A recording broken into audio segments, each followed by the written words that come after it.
Ian, welcome to Curzon Street in Star Sports' new shop. How are you finding the evening? Yeah, I have to tell you, the first thing I thought was, this isn't a betting shop, this is a 5-star hotel. Great, you know, it's always wonderful to catch up with proper Greyhound people, and that's exactly what we have downstairs. I can't tell you the stories I've been regaled for the last 20-25 minutes, but yeah, it's just great to be around Greyhound people at this time of the year.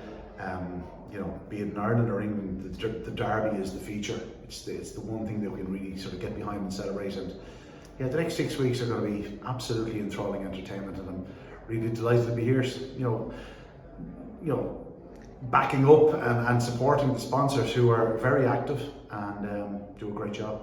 Now I'm going to put you on the spot. English or Irish? Well, I think we both know how that one's going to go. The Irish are odds on, and if you'd asked me 2 months ago, I would have said I would back an English winner rather than an Irish winner.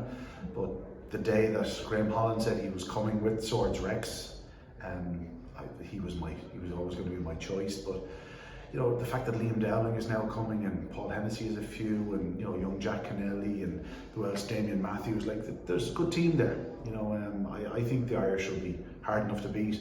I think our dogs have the advantage that they get to run through stakes that are 4 or 5 runs, so they get looks at a track, they get to find themselves, and I think we'll discover a few dogs in the UK, and the springers more so than the more established ones are the ones I'd be keeping an eye for. But yeah, I think it's going to be an Irish winner. I don't think it's quite as cut and dry as it has been in a couple of years, but I think there'll be an Irish winner. Yeah, it's brilliant that the Irish are coming over, because it did look pretty quiet on the front, sort of looking back maybe a couple of months. But I mean, it's fantastic that they've, you know, give the English derby the support.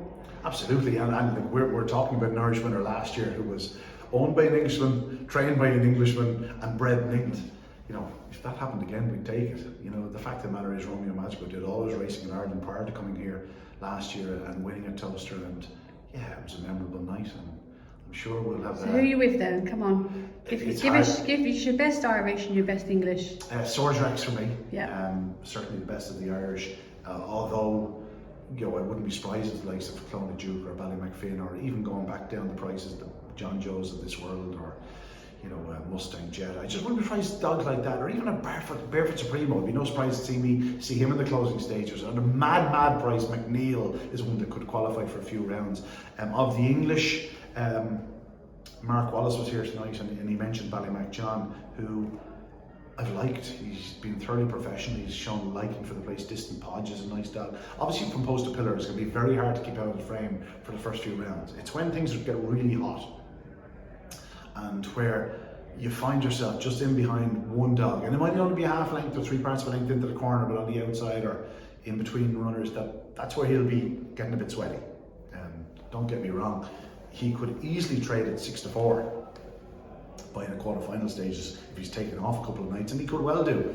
But of the English, I think if I had to pick one, I'd probably side with Mark Wallace as Ballymac John. I just like him. I think he's a really nice young dog, and I think he's going places. Ian, pleasure as always. Thanks, Karen. But in the end, only one can be crowned, with name engraved to become renowned. All that remains is for that one to be found. Who will win? Away they go!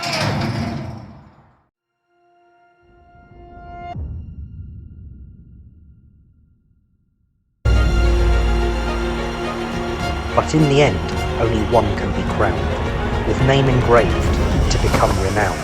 All that remains is for that one to be found. Who will win? Away